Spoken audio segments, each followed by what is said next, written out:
మీరు ఆ కేసు గురించి అడిగారు కాబట్టి ఇక నేను ఒక క్వశ్చన్ అడగాలి రావు గారు. ఆల్మోస్ట్ మీ గవర్నమెంట్ ఫామ్ అయ్యి 8 నెలలు అవుతుంది. ఇప్పటి వరకు అసలు వివేకానంద కేసులో మీరు ఎందుకు ఒక స్టెప్ కూడా మీ ప్రభుత్వం ముందుకు వెళ్ళలేకపోయింది?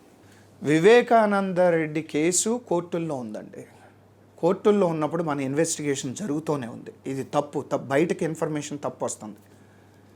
సిఐడి ఇన్వెస్టిగేషన్ జరుగుతూనే ఉంది. కానీ ఇక్కడ జరిగేది ఏంటంటే 5 సాక్షులు చచ్చిపోయారు. గవర్నమెంట్ వచ్చి నాకు 2 చచ్చిపోయారు. ఇది నిన్న బాబు గారు పరిటాల రవి కేసులో కూడా ఇలాగే జరిగిందని చెప్పేదాకా పోలీసులే రియలైజ్ అవ్వాలి. పోలీసులే రియలైజ్ అవ్వాలి అది నిజంగా. అంటే అటువంటి బ్రూటాలిటీ ఈరోజు కూడా ఆ పార్టీలో ఉంది. అంటే ఇది మీ ప్రభుత్వం చేతగాంతనమా? మా ప్రభుత్వం చేతగాంతన. నేను అదే చెప్పేదండి. మా దాంట్లో విషయం స్లోగా ఉండొచ్చు, కానీ ప్రతివాడు శిక్షిస్తాం. అదే లోకేష్ కానీ బాబు గారు కానీ చెప్పేది అదే మీకు.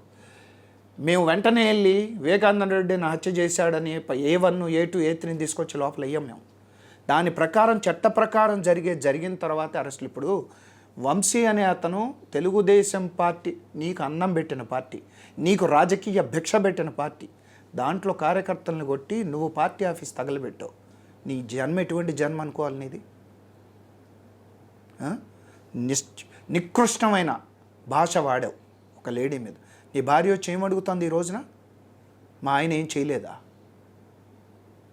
5.5 కోట్ల తెలుగు ప్రజలు, మొత్తం 10 కోట్ల మంది తెలుగు ప్రజలు 2 రాష్ట్రాల్లో విదేశాల్లో ఉన్నవాళ్ళు చూసి ముక్కున వేలేసుకున్నారు. ఏ భాష ఏం మాట్లాడాలి?